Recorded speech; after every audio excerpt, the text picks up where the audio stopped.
Black revolutionaries, distillery owners, Italian fashion retailers, and Motown Grammy winners all share their best stories never before told in any other media outlets on Detroit is Different. Visit DetroitisDifferent.com or download the Detroit is Different app on Apple's App Store or Google's Play Store. Back in the Detroit is Different studios. It is June. It kind of doesn't feel like June because it's gotten a lot more cool, but that's just kind of how Detroit is. And we talk about how Detroit is filled with a lot of people that add culture, experience, and God knows the stories that I've heard from this gentleman here. And today we have the beauty of him coming along with his whole family, as I think that the family experience is the experience that makes Detroit so different, because so many cultures intersect, so many families intersect. Blair, how are you today, sir? I'm fine, and yourself? Oh, everything is well. Everything is well. You're here in thick with grandchildren, children, and the mother of children. So grandma's in effect as well. And I generally start all these Detroit is Different interviews with what led you and your family to the city of Detroit. Well, for me, I was released from prison after getting caught with a bunch of guns and forced to move to Detroit. Mm-hmm. And in downtown Detroit, I spotted my wife. Okay. All right. So when you say forced to move to Detroit, mm-hmm. Why Detroit over any other city? Well, what had happened was that there was a decision by the feds and others not to allow me to return to Chicago because of my affiliations with the Street Nations and the Panthers there. And the closest place where I had relatives was here in Detroit. I had a sister and a brother here. Okay. Mm-hmm. Around what time was this? This was in, 1980, 70? It had to be 82. It was 60. Right. It was like 83. No. 83. Alia was early. I looked at his record when we came. When did you end up here? It was like 71. Just how long were you incarcerated before you got released? Right. So it was in the early 80s. Okay. Early 80s. In 83. We met in 83, April. Okay. What was the culture of Detroit when you first came here in 83? What do you remember most about Detroit? That it was a unique place. It had one of the most beautiful women I've ever met in my life. And that people were property owners. So many people owned properties. Mm-hmm. That was important to me. Yeah. Okay, which leads to your wife, Caprice. Mm-hmm. Your family and your history here in the city of Detroit. What led you to the city of Detroit? Well, my family has roots here. My father, my mother, my grands. We've been here a while. This is my city. Okay. You know, this is my city. This is where I come from, and these are my roots. These are my stomping grounds. So I've always been here. Okay. What generation was the first family that came here? Was it your grandparents, your great-grands, great-great-grandparents? Great-grands. Okay. And what part of the South or the North or another nation were they from? My grandmother was from Itabena, Mississippi, and when she said it, it sounded like a foreign land. You know, the way it rolled off her tongue. My grandfather was from Jessup, Georgia. Mm. And he had a story sort of like Tulum from Richard Pryor. He said he left and he drove here on one tank of gas, and it ran out in Ecorse, so that's where he landed. Okay. Now, it's unique that a lot of the families that have made their way in Detroit like have roots to primarily like those states like Alabama, Mississippi, and Georgia, and then also kind of settle in different parts of the city. What part of the city did your family move to here in the city of Detroit? Southwest. Okay, Southwest. Mhm. What do you remember about the culture there growing up? The culture was very diverse when I was growing up. It was mixed. I went to a Catholic school that was predominantly white on the other side of the tracks. And we got ran home, but it was okay, you know. And when we moved from Southwest, we went east. Okay, now when you say ran home, meaning that the other students just due to misunderstandings with black people, your intelligence, was it like they were? All of those were a threat. But we were on, I did say we were on the wrong side of the tracks. We were. We were on the wrong side. Okay. And shortly thereafter, they closed that school because they had been forced to integrate. Okay. Now, meeting Blair and his journey into Detroit, did he stand out as somebody that definitely wasn't from Detroit when you met him? The colloquialism that he used to communicate with me was different. So he used the Chicago slang. No. Tell him. No, he Tell did him not. exactly what he said. No, he did not use Chicago slang. He used something from our era. He called me sister. Tell him the exact pickup line. Wow. Tell him the exact pickup line. We've been hearing this all our life. It's so pretty. It's so cool. I had just left the state of Michigan. I had accepted a position, and I knew I was cute because I had just dressed for an interview. And he said to me, sister, if you turn the corner of your dress down, you'll be perfect. That's what he said. And that's what stopped me. He said, sister. Ain't that something? Mm-hmm. Sister, if you turn the corner of your dress down, you be perfect. Mm-hmm. Turn the corner of your dress down. My dress, I had on a little flouncy dress, you know, and it was turned up at the corner, and I was cute. Okay, so from there, I'm guessing it was like, this guy seems very interesting. No. No. He didn't say That's not the way that happened. So how did you follow up to become interested in Blair? Well, I literally stalked her. Mind you, I was 3 days out of prison.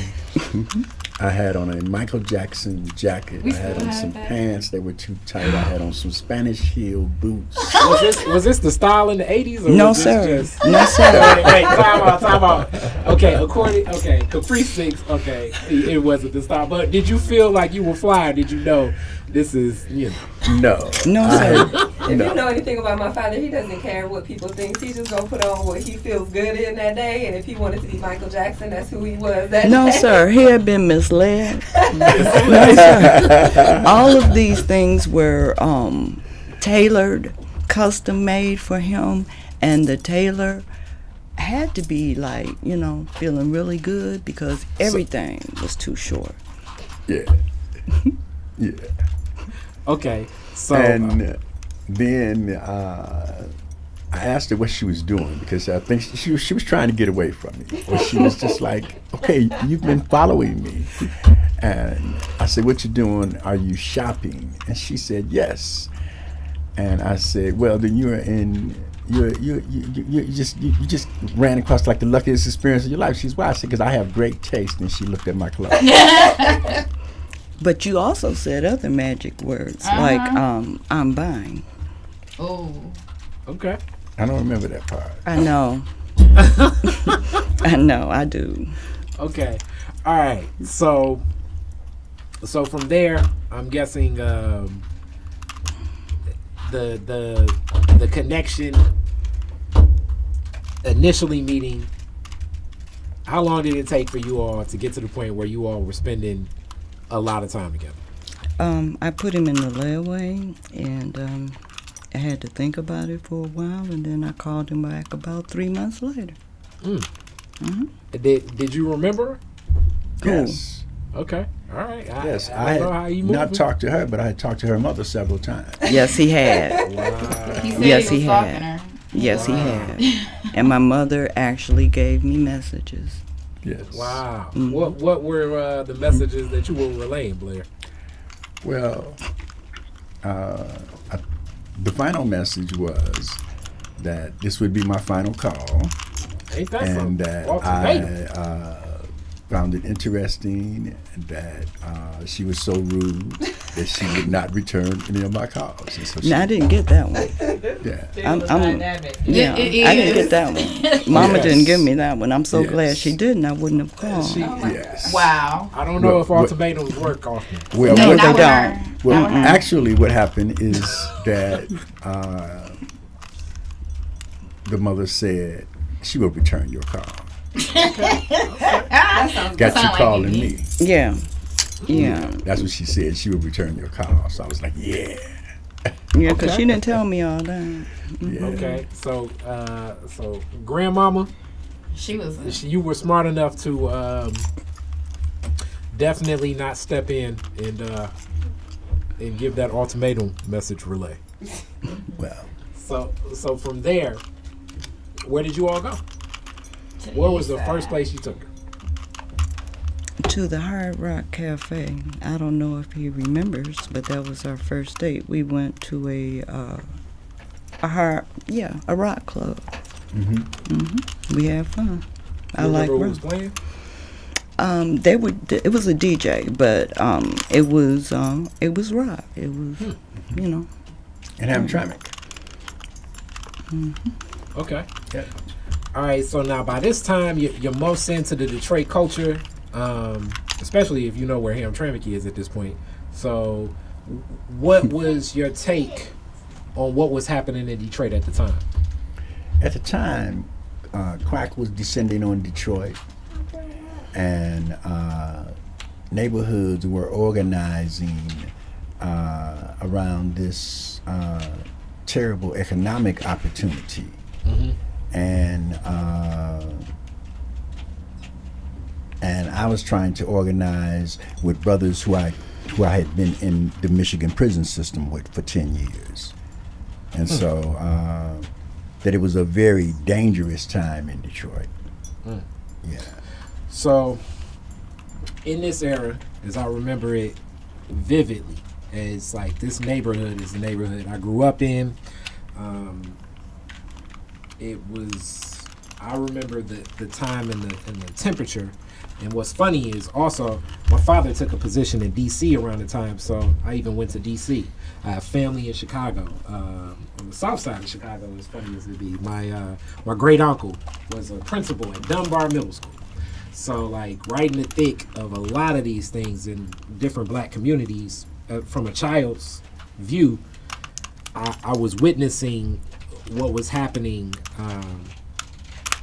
during this era. And you being somebody from Chicago with a lot of organization, did you notice here in the city of Detroit a different attitude about approaching this? Do you think that the leadership of Coleman Young and some of the other people like Irma Henderson made things different here? Or was this just a national epidemic when you think about what was happening with crack cocaine?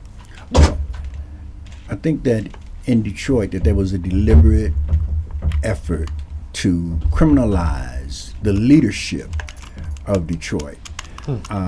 You take the jobs out, and the jobs were disappearing back in the 80s. It was just like factories were just literally closing down and moving to Mexico and moving overseas. And young men were coming up, and the only opportunity that was available was drugs, and there was more drugs available than could have been provided by the black community. These drugs definitely came. YBI and others have already confirmed that many of their suppliers were the police. So it was a deliberate, maybe national, international, but in Detroit it was a deliberate criminalization and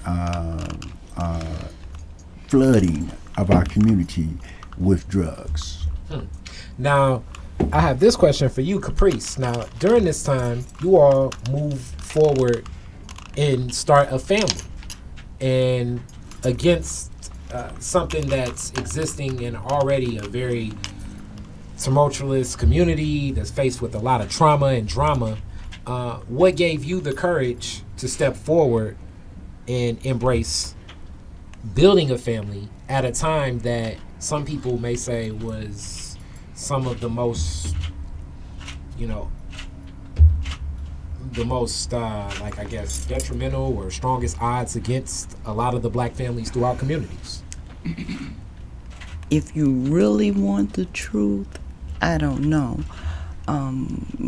My clock was ticking, and it was time to do just that. That's what I came home to do, to have a family. I came home to have a family, to share my family with my grandchildren, with my grandparents, and my grand aunts and uncles, and it was important to me that my children knew what I knew. So yeah, it was that time. So the thought process of like the family unit once again overcomes the concept of maybe what are the social odds and what's in front of us for you. Well, the social odds, if you think about that, then I don't guess black people would ever have a family. That's nothing that ever comes to bear, the social odds,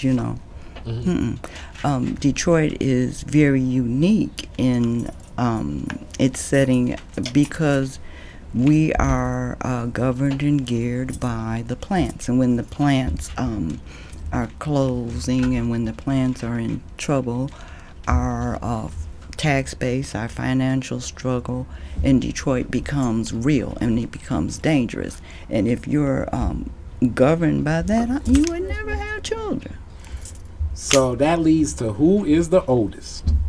I'm the oldest. Okay. So, Alia, what do you remember most growing up at the time in the household with your mom and dad? Oh. Now, what era of Detroit are we talking about? We're talking 80s Detroit. 80s Detroit. My father got locked up before Najanava was born. Yeah. No. For one time. So, No. Mm-mm. well, look, he was locked up very early. So so growing up in the household, he was a prominent figure because Mama situated him in our values. And so he was around like via letters, phone calls, things like that. But so we didn't grow up with Daddy in our household proper. But he was a prominent figure. Mm-hmm. What do I remember most? Mm-hmm. E-course was hard. It was a hard place to be sort of like an innocent child. And so I guess what I remember most is like violence. Like E-course was a place where if you were going to have to fight physically. And so you just needed to be a good fighter or have a big family to protect you. Okay. Now, when you say be a good fighter and have a family to protect you, what were the elements putting you in the fight? Was it other students? Was it authorities? Was it systems itself? People part of systems? What were you fighting against? So I think Detroit 80s, like mid 80s, like I was born in 82. So by the time I really got out there, it was like 80, 90, maybe. So this is the era of like snatching chains and, things like that. And it was just like an eat or be eaten culture. Like, real talk, by the time I really was navigating streets, young people were getting robbed. if they had like, you know, expensive shoes and things like that. And so I guess that answers the question sort of peripherally. What I remember about Detroit, what I remember about our home was, I guess, the warmth of it. Like, Mom baked bread. We had, like, you know, stupid, dumb, vivid play sessions. I mean, like, our Barbies had soap. Explain what that is, because I'm trying to figure out what that is exactly. Yeah, so our That's probably Barbies gonna had be different when you go to each of us, like Yeah. what these play I'm sessions sure. were. I'm sure. The oldest has a different perspective. Absolutely. Yeah. So, like, our Barbies had soap opera type drama, right? Like, Do you remember any of their names? I Big don't. Red, Heather. Oh, well, so those weren't Barbies. Those but weren't Barbies. No, those was the baby dolls. Nana had the Barbies. Well, but we had Barbies. They used to fight, though. Like, our Barbies had, like, Jerry Springer type drama going on. Hilarious. And, we used to, like, play in Mom's clothes when she wasn't around. We used to sneak outside. Did you notice this, Mom? Oh yeah. Okay. Oh yeah. Yeah, we used to. Did the eldest catch any reprimands for this? No, they had outfits that they were allowed to play with, and then sometimes if they Not went true. in, No, I we was did. getting ready to say, if they got into the stuff that they were not supposed to play with, you know, yeah, it was all out war. But most of the time, you know, they stayed, or either they put it back. That sets us up for today, where she still has 5 different closets. Man, literally. And it's an ongoing battle to claim a closet. To just have clothing space. Yes. Yeah. So being the oldest, also, as you talk about the fight, and you know, many psychologists always say being the oldest child, you see life differently. You have a different form of instincts as you talk about being a fighter and protecting. Do you feel that some of the attitude of being prepared and seeing the fight goes into the element of being the oldest and always being prepared to protect your younger sisters? Yeah. I think there is sort of an instinct to groom other people, and sort of like organizing instincts, right? Like, who was the best messenger to rally Mom in favor of our collective will? Okay. Things like that. So, We have a totally different memory of these things, Alia. okay, I'm gonna kick it around. Yes, me. We going around, and that goes into the attitude of the youngest right now, because you spoke up. I'm not the youngest. I'm You're the not middle the youngest? child. You're middle. So Yes. middle then. So being the middle, that's a whole different disposition. So Blair, Yes.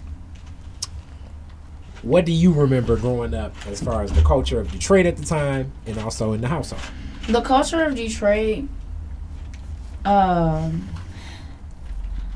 being a child, like, if you want to, I remember when I was really, really, really little, staying in this really big house, right? And my uncle picking with me because I was a crybaby, and he made a whole song. And I remember my uncle and my family. I remember, like, Dad side, mom side, uncle. man, my dad's side, but my uncle was there too. We'll get to that story. It's a story about us being outside. We'll get to it and laugh about it and stuff like that. But my uncle Ben was there. I remember we had a granny, and she wasn't biologically our family, but to this day we will fight you if somebody tries to claim how paternally she's ours. Mm-hmm. And when was she in the neighborhood, or was it like it one was, of those things? she like was in the neighborhood, but a maternal figure of the community.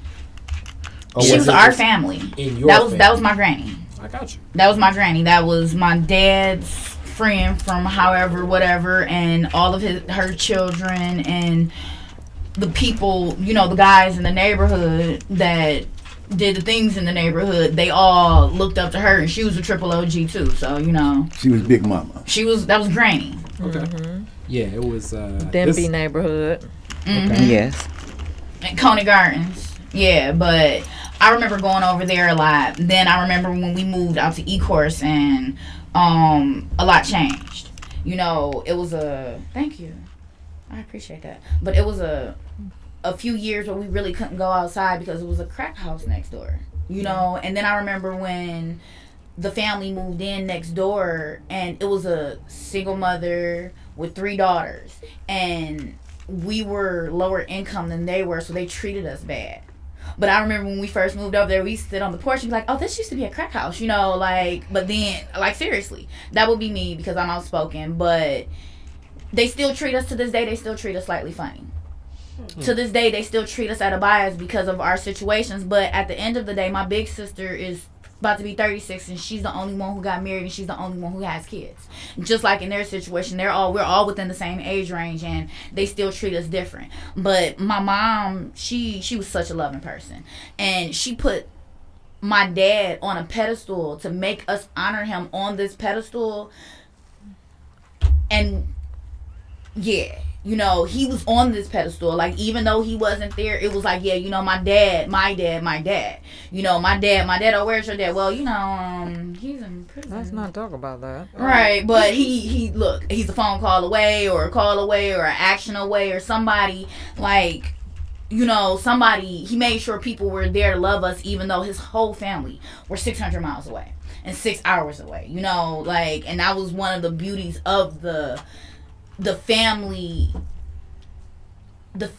aspect that my mom and my dad instilled in us. Like, we have a very, very close family aspect just because even though we knew that he wasn't there, he was still there. You know, his presence was still there. His voice was still there in our house even though he wasn't there.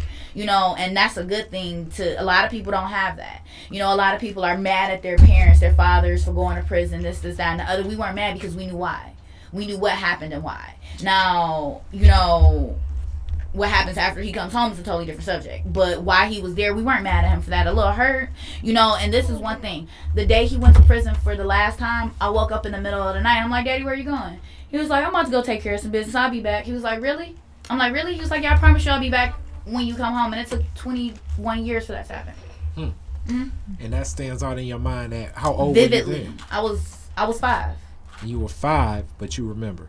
I can't forget. Yeah, I vividly remember that. I remember he had on a leather coat. I remember it all. Okay. And now that just leads me to ask Blair Sr., do you remember that exchange? Yes, I do. He does. So in remembering that exchange and it standing out and the impact, what was going through your mind is you've definitely been a person that's spent time, and I definitely don't think any of those institutions are correctional, but you served time incarceration. What was in your mind at that point, leaving that message with your daughter? Well, the message was that I would be back and she was going to be waiting on the porch for me to go, and we were going to go out and visit some of our cousins. And when I realized that I wasn't going to be able to honor that was when I was arrested and I was standing in the bullpen, and it dawned on me in a very real way that I might never get back to that porch. And at that point, I think that was a transformative place in my life, because at that point I'm standing there in the bullpen, just been arrested for a shooting and a robbery, and habitual offender. I had been arrested, you know, with a bunch of guns as a Black Panther, been charged with attempt murder on police, all types of stuff. I'm going to prison and I'm going to get a maximum sentence. And at that point, I remember just almost collapsing and thinking, oh God, what are my children and my woman going to do now? And at that point, making a commitment to God that if he was indeed the God that our parents and our families had raised us to believe him to be, that he would understand that they deserved better than what I had left them to. So that began a transformation for me, because I began praying. I began just seeking the only help that I could think of. And what that bounced back to was that when I got into the prison system, I was shown great favor in developing a parenting from prison program to help myself and other prisoners to learn how to become more effective at parenting, how to keep your presence in your children's lives, and the importance of that. Okay, Blair Jr. Baby Blair, if you're gonna call me Baby Blair. Yes. Okay. That's my Baby technical Blair. family name. Okay, No, seriously. Baby Blair. With that, and that's heavy. That's real heavy. So like coping with this throughout life and just having the understanding amongst just the challenges we have just existing in America, being black in America. What have been the principles that you've grown from to still grow and build the current relationship you have with your father and your That's family? not I don't know how to answer that. The current relationship has nothing to do with, the current relationship is really bad. Yeah. I think after 27 years of, so you have to understand, our father was the type of guy who came home with like puppies under his jacket. He Would was come the and get type. us in the middle of the night and take us He out brought a in pajamas. puppy home at like 3 a.m. Like when we said we were waiting for him, We was waiting for him. and with gifts like, yo, don't just come home, bring a puppy or something. He would like buy ice cream for all the children on the block. There is a very like sordid idea of what right and wrong is that emerges from a child's mind when a figure like that is locked up, and your whole understanding of sort of like the world and what is right and what is wrong. Like it basically means that I am wrong and all of my people are wrong, and all the things that I know as good according to this world is wrong and punishable. You know, so like you know, I think like abandonment issues like are very real. I think like untangling, like I remember being in the DARE program as a child in the 90s and feeling like a spy, right? Like I'm just on the other side long enough to take back resources to my people, because That was the idea, though. You know, go see what they're doing. So within all of this,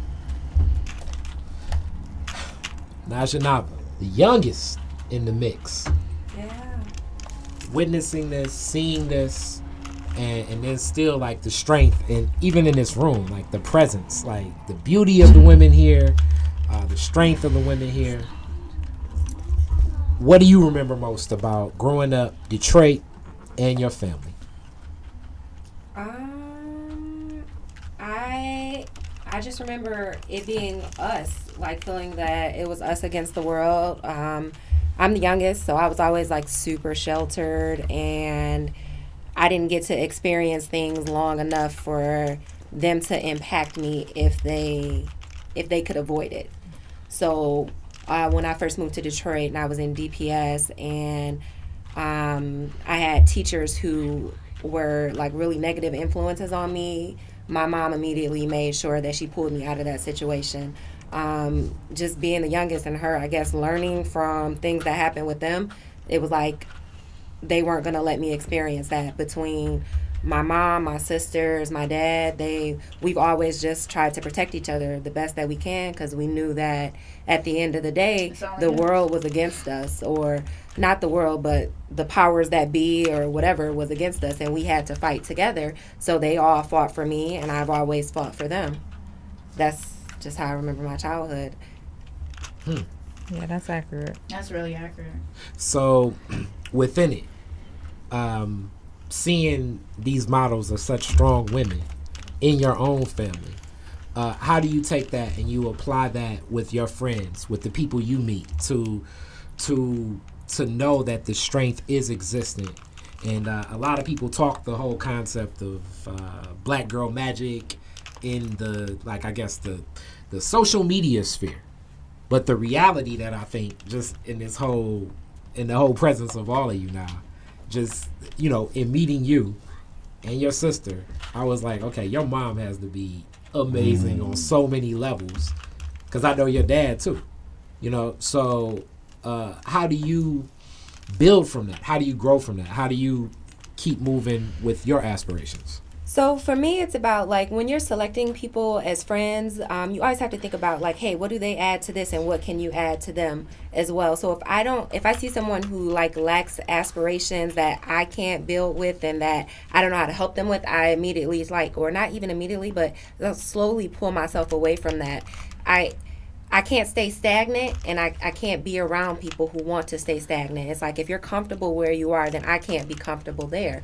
Like we have to be we are in a culture that's constantly changing, so we need to be able to change as well and build each other up. And I believe that that's how we get to higher levels. But if you're comfortable with, you know, working 9 to 5 and not fighting for minimum wage, being high, you know, like, if you're just comfortable in where you are, I don't know that I'm comfortable with that as a friend, you know? Yeah. And with this, Caprice, the question comes to you now, as I think the instrumental thing so present in our community with the prison industrial complex as people say that it's existent since the crack era, but I would argue that being that policing kind of started from slave catching in America. Yes. The whole concept of prisons themselves were designed and built for black men to be incarcerated. And so many families have struggled, like even in my own family, have struggled with black men being incarcerated, but the family structure still needing to remain solid. And you being the mother that that yielded and still built through respect from that. What's your take on the young mothers now that are dealing with a man facing sentencing or being incarcerated? What would you share? That's a twofold question. That's nothing that I would want to advise a sister to go through. If that's something that can be avoided, I would say avoid it at all costs. It's a hell of a road, and it's a hell of a choice to do that walk. Most people can't, you know. But for me, it was important that my children know their father, and there's a logic to that. Basically, that I wasn't no dummy. You know, when you choose to reproduce, you choose to reproduce with the best. So, of course I wouldn't put down their father. Of course I would lift him up. Of course I would make him the person that he's supposed to be. He's their daddy. You know, you don't do that. And if I would have anything to tell to sisters nowadays, is that. Yeah, stop bashing and you know, I mean, you make yourself look dumb. He's a wonderful person. See? Wow. See, just great. You know, but I'm serious about that. You know, if anything that you can take is that. I mean, your children watch, your children see, and whoever you decided to procreate with, he has to be a wonderful person because you chose it. And in this question to Blair Sr., as like I say, even in my own family, my Uncle Wally was one of the strong organizers with the Panthers there in Cincinnati, Ohio, then over to the Nation of Islam. So he's dealt with the national government following him for long periods of time, right? And now, as you see more organizations building and some of those same energies building in black communities, and many people being followed from different movements, from Black Lives Matter to different organizations that are just community based.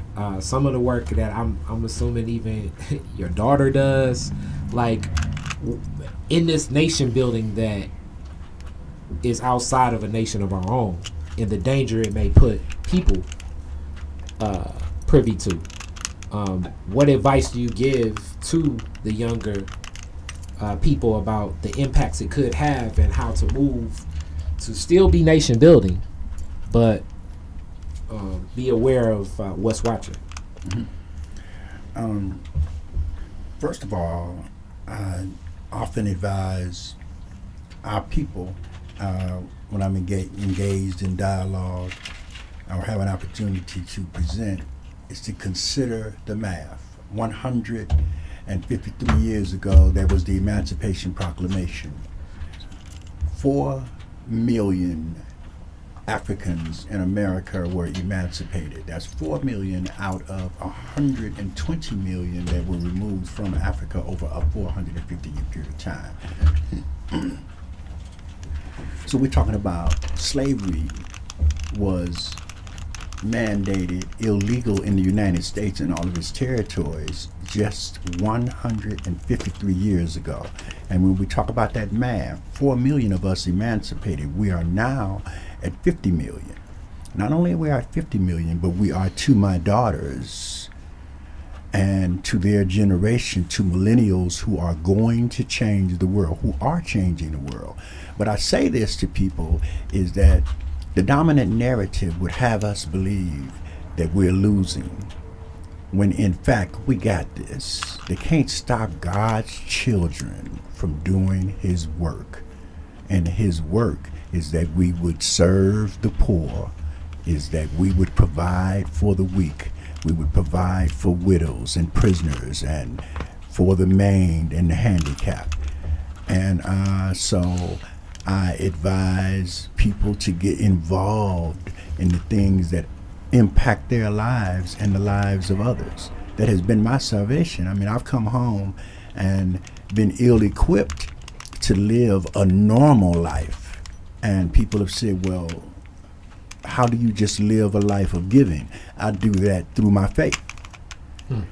And God provides. But I wanted to drop that math. Okay, so the commitment for you is stronger than the obstacles or whatever the challenge, and just seeing where things lie. Like it's so funny when I think about my Uncle Wally to this day, and it's been very tough in him engaging with the family over the years because of all the struggles he's dealt with. And sometimes I look at, as intelligent as he is, as strong as he is, but so much that has been placed on him from the FBI, from the CIA, from so many of the organizations, and then even some of the black organizers in Cincinnati, having the wherewithal to know that the mission is bigger than sometimes what's right in front of you. How have you been able to do that? Well, as I stated earlier, early in my sentence, I committed my life to parenting programs for prisoners.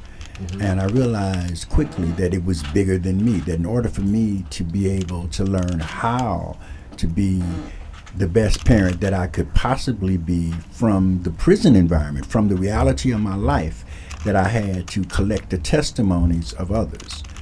And so I kind of lost track of your question there.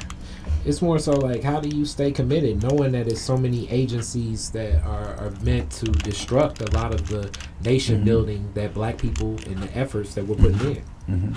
And I look at that simple program that we designed in prison and the impact that it had on those men. And so one of the things that it taught me is that though it was unprecedented, that determination to do the right thing, you could succeed.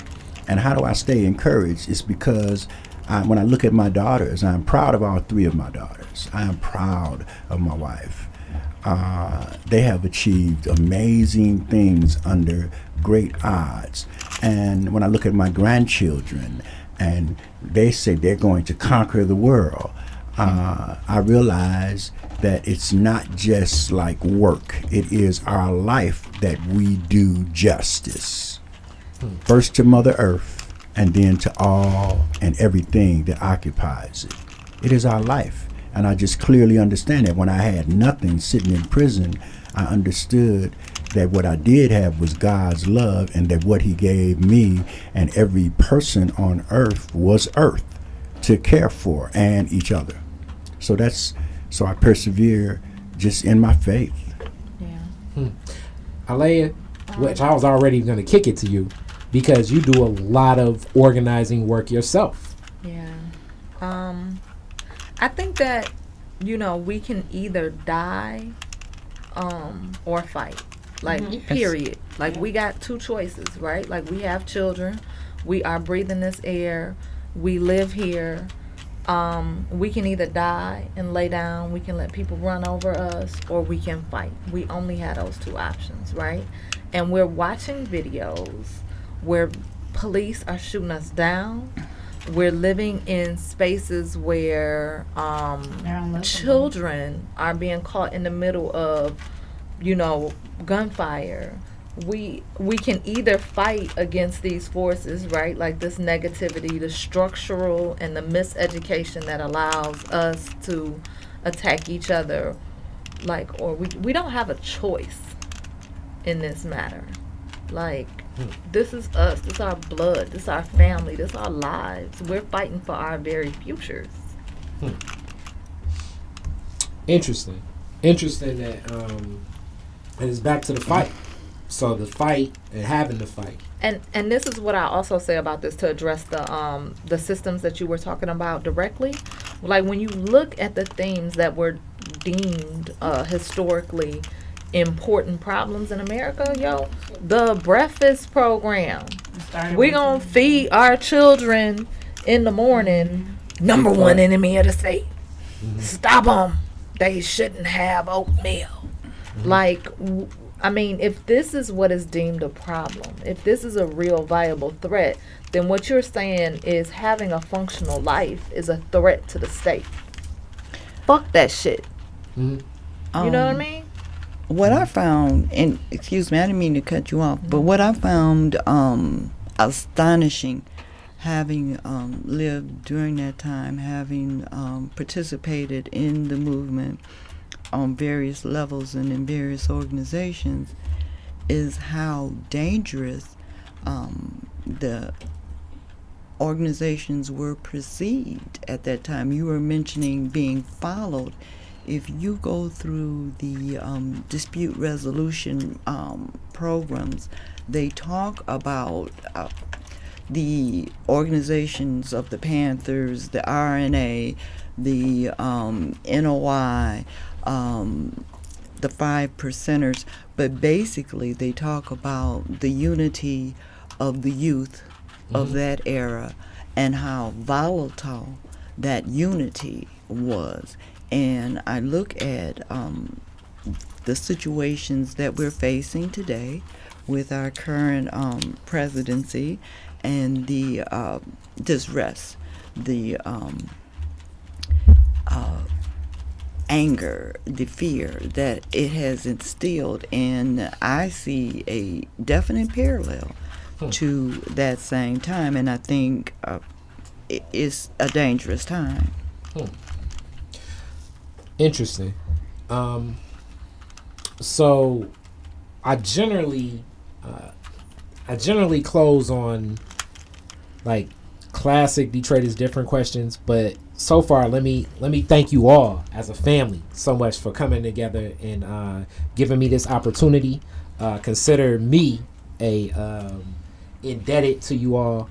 I believe this discussion is so fruitful and so needed, as the authenticity of it.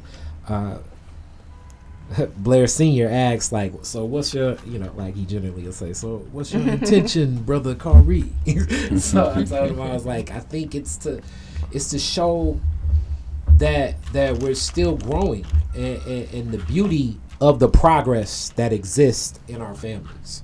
And this has been so substantive for me, even as it's so much more that's happening in the role of my family. As many people know, my mom passed last year, and with the passing of my mother, it's completely shifted the role I play in my family. As you know, people always say, like, you know, who are the matriarchs and the patriarchs of families, and then how do you assume these roles, and then how do you see things through? One of the key elements I've been sharing with most people is that the value systems that we have and the wealth of those value systems kind of can deteriorate over time, because there's no amount of money I can place on the care that I give to my grandmother, my aunties, my uncles, how I'm going to be present in mind for even their inequities and what isn't so sincere. That even if they had millions of dollars and they were paying for the top care and the best nursing facility, you know, it's different than to have that person like me that's going to sit there and engage with them with love, as opposed to with the expectation of getting paid. So when I think about family and I think of growing and progressing and building, and one of the coolest things through this whole time, because I was one of these kids sometimes sitting around being bored to death listening to stuff like this, but it even means a whole lot that your kids can see this, for them to eventually sit back and be like, oh, when I was 6 years old, there was this one dude in this house in the hood and he was videotaping all of us. They've been going to protests with us. Yeah, we're like baby cubs. Yeah. I organized too. I just came back from Kentucky and Cincinnati doing with the Food Chain Workers Alliance. Like, we all organized, and it came from these two people here. That's love. You know, Curry, there's sort of the elephant in the room is that both Caprice and I were members of the Black Panthers. And so that has influenced and impacted our thinking, our family, and if we have our way, it'll impact the history of Detroit in the very near future with the election of Najanava Harvey-Quinn to state representative of the 7. Woo woo. Yeah, right here in this district. Except this is a C3 conversation. That was left a little while ago, right? Blair senior discussion, but I definitely feel that. So, but I think the impact has already been made just by anyone meeting your daughters or grandchildren. Like, the impact is made. I think it carries on. I'm big into thinking more into those value systems, which that leads me to the next point of interest. I would like everybody to just give a point that you all want people to be thinking on, that you all are chewing on. And even if that point is listen to this song or read this book, or it could be, you know, go visit this place. And we can start with Baby Blair. No, start with Mama. Start with Mama? I was thinking start with Baby Blair. So Baby Blair kicks it off to moms. Okay, family. Family is where it starts. Family is your rock. Najanava. I don't want to go right now. Look, I was trying to be profound. Oh, I wasn't profound.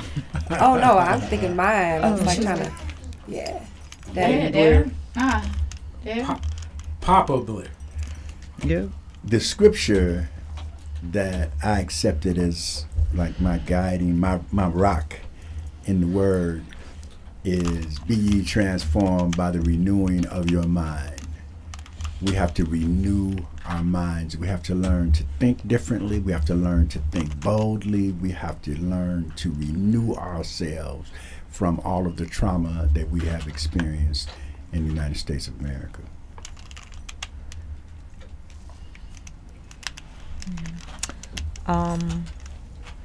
I just think that, you know, so I do anti-criminalization work, and I'm always turning around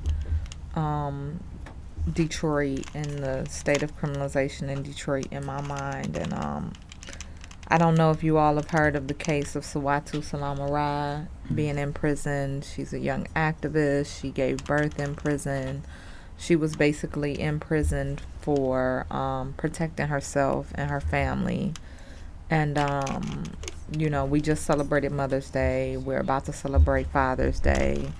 And it just pains me to see, like, how our system is used to instill fear and to harm and to separate families. Like, we need a justice system that is reflective of our families, and just flat out just, but like that also understands our community and works to support and not tear down people. You're dealing with the grays. The one thing I want to leave is, if this is a Detroit is different conversation. So we are Detroiters. We are Detroit.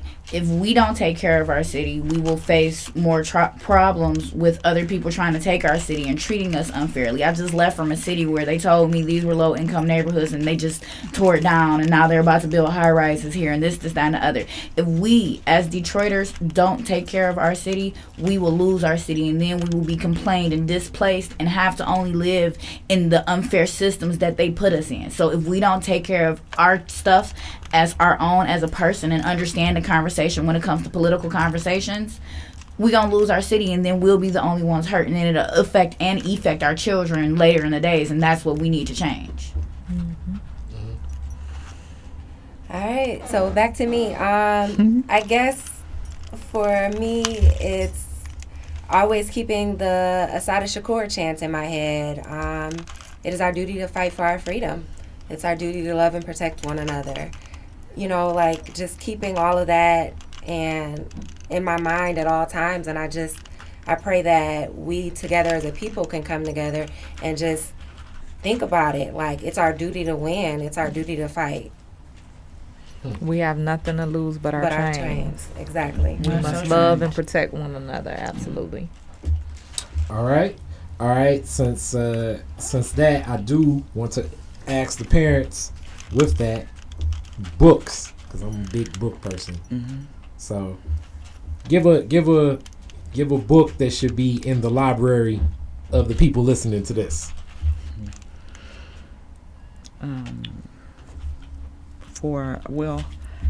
I've done a lot of book reading.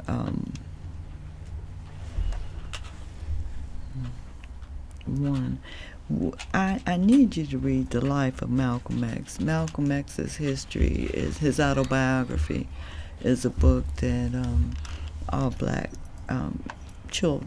people should read.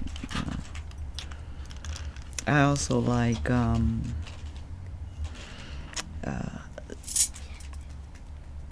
I can't think of it. I like all of the works of Frantz Fanon too. Okay.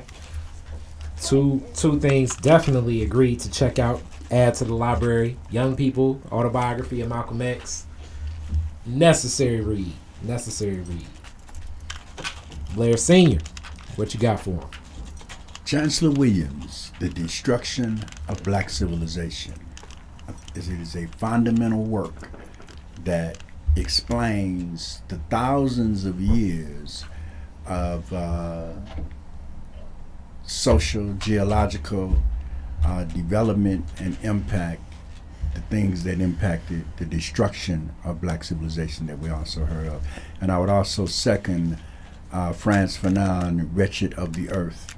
It explains the criminalization. It goes into the criminalization of blackness and anti-blackness. Thank you so much. This was a great interview, and let me know where I play a role and what's happening with the fam upcoming. Definitely have to support Kari Frazier, and Detroit is different. Detroit is Different is where you get information, artistry, history, music, and even comedy. Detroit is Different, a home for the culture of Detroit. Visit online at DetroitisDifferent.com today.